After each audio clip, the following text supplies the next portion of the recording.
พี่โทรไปพี่น้องเดี๋ยวมาสัมภาษณ์ความรู้สึกของเมียเพิ่นว่าหลังจากที่เบาสวนไปออกรถแนวนี้แหละบ่ย่านเป็นหนี้เป็นซีนบ่ซะน้อยย่านคือการบ่มีเงินสิถอกรถเขา โอ้ไม่มีเงินสิเทาะรถบัดนี้สิไปตลาดน้อยก็บ่มีเงินนี่แล้วกันพี่น้องทางใดอิหยังก็บ่มี แล้วเพิ่นสิเฮ็ดแนวใดเนาะบัดนี้เนาะเพิ่นก็พร้อมเพียงเฮียงหน้ากันว่าสิไปขายตลาดน้อย แต่ว่ายังขาดตัวที่เงินไปซื้อเนาะบัดนี้เงินที่เพิ่นจะเอาไปซื้อเครื่องมาขายพ่อแม่พี่น้องเนาะก็เมตตาสงสารครอบครัวบ่าวสวนครอบครัวสาวน้อยเด้อพี่น้องเพื่อบ่ให้สุเพิ่นนี่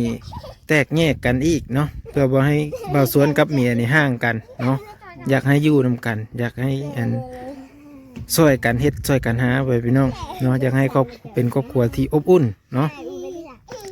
ช่วยเบิ่งแยงครอบครัวเพิ่นเด้อพี่น้องเด้อโอ้ยมื้อนี้ก็จะมาแดดกระเด็กกระดอ FC เอ้ยมื้อนี้ค่อยกะมาเฮินบ่าวสวนเด้อพ่อแม่พี่น้องเนาะได้ยินข่าวว่าทางบ่าวเพิ่นนี่เป็นหนี้เป็นสินแล้วว่าซั่นเนาะ3-4 หมื่นขึ้นเป็นหนี้เป็นสินอีหยังว่าซั่นมาว่างก็เลยเร่งด่วนมาหาเลยเด้อพี่น้องเนาะเพื่ออยากให้ FC ฮู้จักเพื่ออยากให้ FC ได้ฮู้ได้เห็นนำกันได้เฮามาฮู้จักแล้วก็มาถามบ่าวสวนเนาะสัมภาษณ์บ่าวสวนมื้อนี้พร้อมเพิ่นก็น่าจะอยู่พร้อมหน้าพร้อมตากันครอบครัวแม่ลูกพ่อพี่น้องเดี๋ยวมาเบิ่งนำกันโอ้บ่าวสวนอยู่เหินบ่บ่าวสวนนี่บ่าวสวนอยู่บ่ มาพี่เด้อโอ้เพิ่นอยู่โอ้สวัสดีเลยพี่มาอยู่ทางพี่พี่ทอกไฟพี่น้องบ่าวสวนเพิ่นกะปลูกผักปลูกหญ้ากะ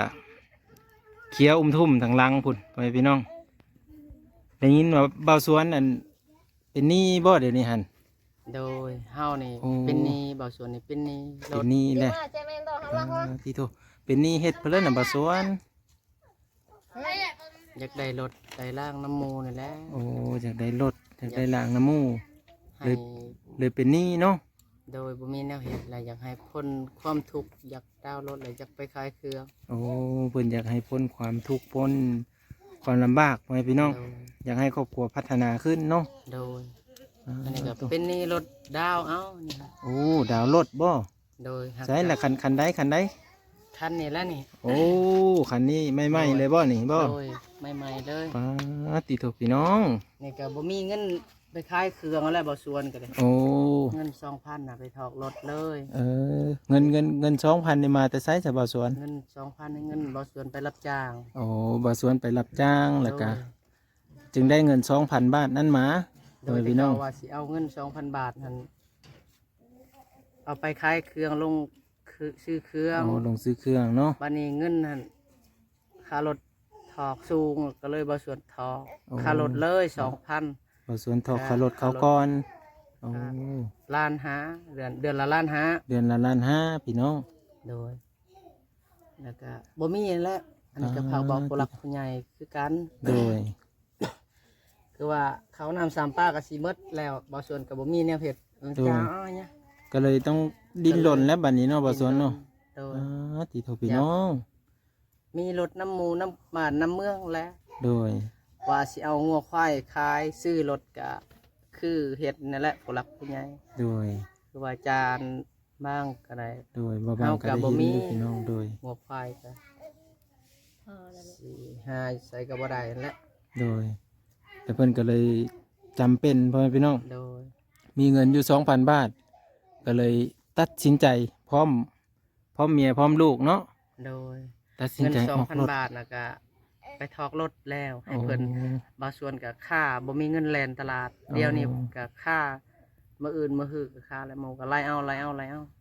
ฮอดเดือนต้องได้ไปจ่ายแม่นบ่โดยอันนี้ก็ฝากบอกผู้หลักผู้ใหญ่โดยแล้วก็เบิดสุขุสุขคนกับบ่าวส่วนนี่ก็เป็นหนี้นั่นแหละอยากให้พ้นหนี้บ่าวส่วนกับบริคิดลวงลายคิดแต่อยากทอกไปนี่กับชื่อเขานาม3ป้ากินปีตัวใหม่พ้นนี่บ่าวส่วนจะสิแก้ไขจัง สิหาตัวไม้ขันจะได้หยังก็ได้ โดย ตัวนี้ก็แก้ไขตัวนี้ก่อนบางส่วนก็สิตั้งใจไว้บ่ว่าอยากได้ตัวนั้นอยากได้ตัวนี้ อยากได้แต่รถนี่บางส่วนสิว่านั้นขอโทษขออภัยหลายๆผู้หลักผู้ใหญ่ โด เพราะว่าย จิตใจบางส่วนอยากได้แต่รถ ก็เลยจำเป็นต้องได้ไปออกมาเนาะ โดย ถ้าบ่าวสวนสิเอาเงินจำนวน 2,000 นั่นไปซื้อเครื่องมา แล้วบ่าวสวนก็บ่มีรถไปขายป่านนี้เนาะ โดย บ่าวสวนก็เลยตัดสินใจเอาเงินจำนวนนั้นไปออกรถ โดย เพื่อมาขายตลาดน้อย ยาว ขายตลาดพุ่งพวง ผู้ใหญ่เบาแสน โดย เบาลาวพาเพิ่น โดย ขอให้ผู้หลักผู้ใหญ่เบาแสนเบาลาวพาเพิ่นเบิ่งแย่งเบาส่วนแน่ โดย นี่ก็คือเบาส่วนหากบอกผู้หลักผู้ใหญ่เบาแสน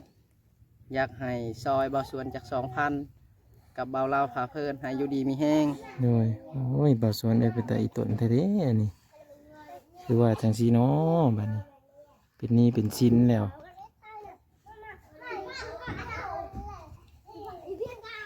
บ่าวสวนนี่ถือว่าเป็นหนี้เป็นสิน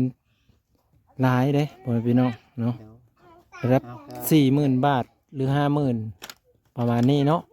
เอาก็จะให้เพิ่นซอยซ้ำเงินขายเครื่องนั่นแหละ โดยเพิ่น อัน ว่า นี้ก็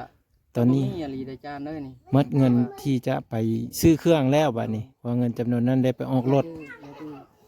โดยไปพี่น้องปาที่ถูก คือว่าลูกเมียเฮาก็บ่เฮ็ดบ่ได้เฮ็ดอีสังเฮ็ดปลูกผักปลูกหญ้าในนี่แหละ โอ้ เฮาก็สิหาต้นไม้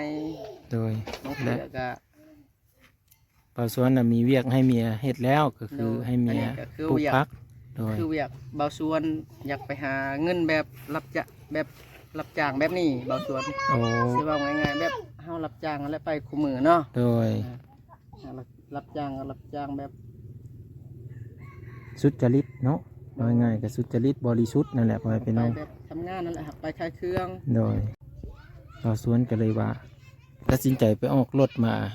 เนาะยอมเป็นหนี้พ่อแม่พี่น้องยอมเป็นหนี้ก้อนโตเลยก็ว่าได้พ่อแม่พี่น้องเอ้ยเนาะมาบัดนี้เลยว่าคิดมีพ่อเนาะเงินจำนวนที่ไปออกรถกะเมิดไปแล้วพ่อแม่พี่น้อง เลยบ่ฮู้จักแนวสิเฮ็ดแล้วบัดนี้เนาะ โดยกับ เงินสิไปซื้อเครื่องก็เมิดแล้วบัดนี้ ปรึกษากับเมียก็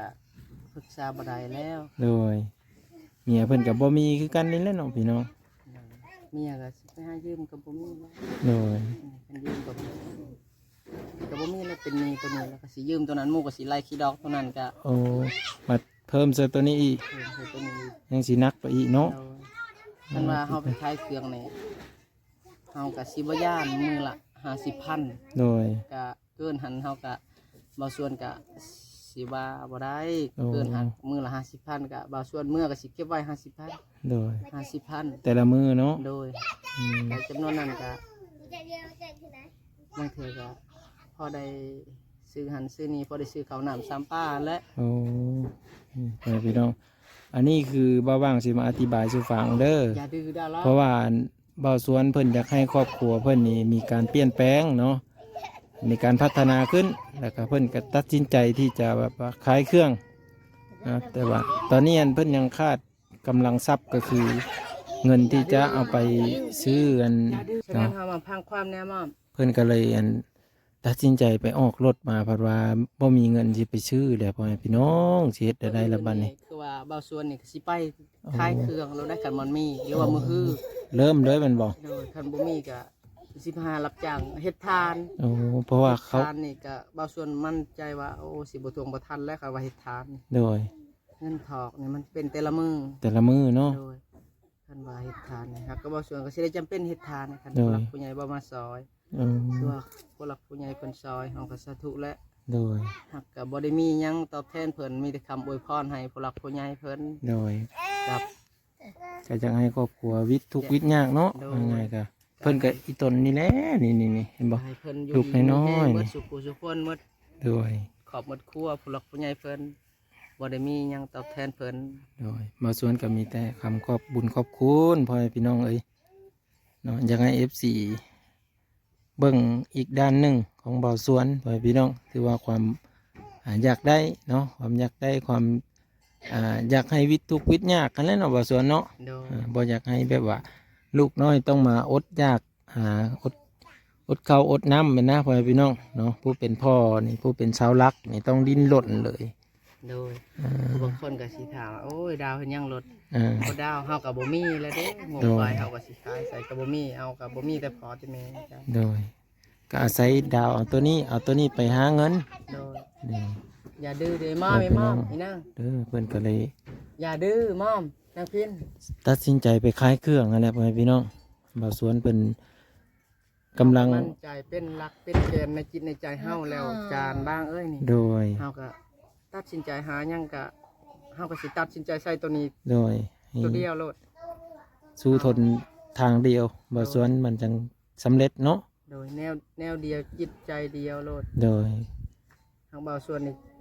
ขมังเงินแล้วเดี๋ยวนี้ฮะ โดย อันนี้ก็บ่ได้ตัวผู้หลักผู้ใหญ่คือว่าเบาส่วนก็บ่ได้ติดธงอะไร โดย คันเบาส่วนติดธงก็ให้เบาส่วนบาป โดย อันนี้คือว่าความสัตย์ซื่อของเบาส่วนความทุกข์ยาก อืม เงินก็ไปถอกเพิ่นแล้ว เพิ่นไปทอกค่ารถหมดแล้ว โดย พ่อแม่พี่น้องตีตัวมาบ้างกับบ่ได้ฮู้ข้าวดอกเนาะได้ยินเบาหนุ่งสวนก็เลยว่าพากันมาพ่อแม่พี่น้องเนาะตีโทใหม่ๆเลย ประมาณ40,000ปลาย50,000บ่บ่สวน รถนี่ก็ถอกหอด3ปีก็54 ล้าน 54ล้านเด้อพี่น้อง 4ล้าน ตีโท เดือนละล้านหา3ปีมันสิคือ เดือนละล้านห้าเนาะทุกคนเดือน บางสูตรก็ถึกแล้ว โดย เดือนละล้านห้าเนาะเพิ่นก็หากะออกมามื้อนี้เลยออกมาแล้วกะ บางเทื่อเฮาหาเงินการ โดย บางเทื่อเฮาหาเงินได้ก่อนเนาะ โดย บางเทื่อเฮาสิถอกเกินหัน ก็ได้ เกินหันบางเทื่อเพิ่นก็สิลดให้เดือนละ700,000ก็มีเฮาสิได้เงินเก็บอีก แต่ว่าเฮา นะ คันเฮามีเงินแล้วเฮาไปทอกเพิ่นก่อน โดย โอ้เพิ่นก็สิลุด ลดให้อีก เอาลุดให้อีก ตอนนี้เฮาก็บ่มีก็มันสิอยู่ล้านหาเฮาก็ เฮาก็หาเงินก็ เฮาก็ มันก็มีเร่งไปเลยเนาะ โดยเฮาก็ยังมีเก็บอยู่ โดย มาแล้วก็คันเฮาถอกเพิ่มอีกก็สิได้ประมาณเดือน700,000เพิ่นเว้า โอ้เพิ่นก็สิลุดให้อยู่ ได้ ว่าง่ายก็ตัวเฮาทอดน่ะมันก็สิลุดลง โดย โอ้ เฮาก็สิได้ เฮาก็สิมีเวลาเก็บไปอีก โดยเฮาก็สิได้เก็บอีก โดยนี่เด้อพ่อแม่พี่น้องเด้ออันนี้คือบ่าวสวนนี่เพิ่นได้ตัดสินใจแบบนี้แล้วเนาะแล้วก็FC หรือว่าผู้รักผู้ใหญ่ทางอายเมื่อทุกคนนั่นแหละพ่อแม่พี่น้องเนาะบ่าวสวนเพิ่นก็ฮ้อนเงินตัวที่จะไปซื้อเครื่องมาขายนี่แหละมื้ออื่นนี่ก็สิเริ่มแล้วนี่เนาะคันว่ามีเงินนี่นะ ยังบ่ทันได้ไปเนาะหาตา ฉันก็ ผู้หลักผู้ใหญ่เพิ่นเว้าแล้วก็บ่ส่วนก็ละง่ายบ่เป็นแล้ว โดย นี่ก็ถ้าเบิ่งผู้หลักผู้ใหญ่เพิ่นกับผู้ที่เคยซอยเบาสวนผู้หลักผู้ใหญ่เบาแสนเบาเล่าว โด เอ้ ย ยไล่ผาเพิ่นเบาเล่าวผาเพิ่นกับเอ้ยไล่ผู้หลักผู้ใหญ่กับบ่าวสาลี โดย กับบ่าวตากับเอ้ยบุญให้เพิ่นซอยเบาสวนนี่เด้อพอได้เงินซื้อเครื่องจากบ่หลายดอกซื้อเครื่องตลาดน้อยนี่แหละ โด พอย ได้แล่นตลาดน้อยเบาสวนกับขมั่งแล้ว โดยประมาณว่าจักพันบ่สวนที่ว่าซื้อเครื่องตลาดน้อย ซื้อเครื่องตลาดน้อยคู่มือเนี่ยเพิ่นก็สิว่าประมาณ เอาเพื่อ ล้าน เพื่อ ไป น้ำมึกน้ำมันพร้อม โดยล้านปลายประมาณ 3,000 วัน3,000พ่อพี่น้อง เฮาก็บ่เคยซื้อเฮิกแล้ว โด มัน ย ก็ ราคามันก็สิขึ้นต่างเนาะ บ่คือแต่เก่าเนาะ โดย ครับประมาณ นั่นเด้ 3,000 ประมาณ 3,000 บาทเนาะ 3,000 เพื่อ หรือ2,000ปลาย เอาเพื่อไว้การสิ้นเปลืองของรถการลุยเฮียนของรถพร้อมพ่อพี่น้องเอ้ย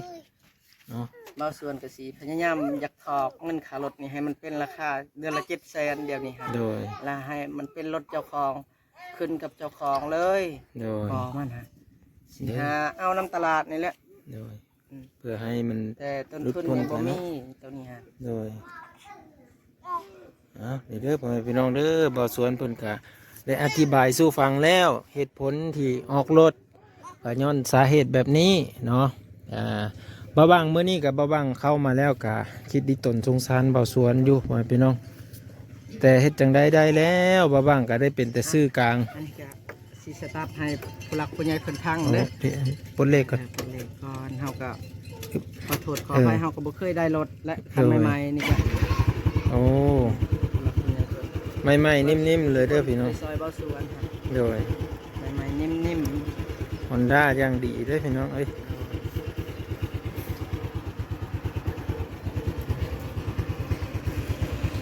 ขอไปเด้อสำหรับยายเบาแซนเบาเล่าเบิดสุคนที่เคยซอยเบาสวนก็เปิดติดรถให้เพิ่นพัง เลย มาสัมผัสเฮาก็ติดให้เพิ่นพัง เลยมันเลยนี่แหละพ่อแม่พี่น้องเอ้ยไปมีจังไดหรือว่าความคิดเห็นจังไดเนาะอยากช่วยบ่าวสวนหรือว่าฝากไปทางซ่องใหญ่ก็ได้พ่อแม่พี่น้องเนาะบ่ผ่านบ่บ้างก็ไปทางซ่องใหญ่ก็ได้เด้อพี่น้องเด้อเพราะว่าเพื่อความมั่นใจของ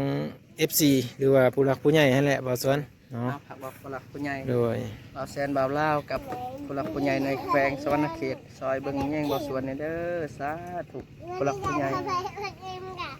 และทุกคนในเมืองในแขวงสวรรณเขตสาธุ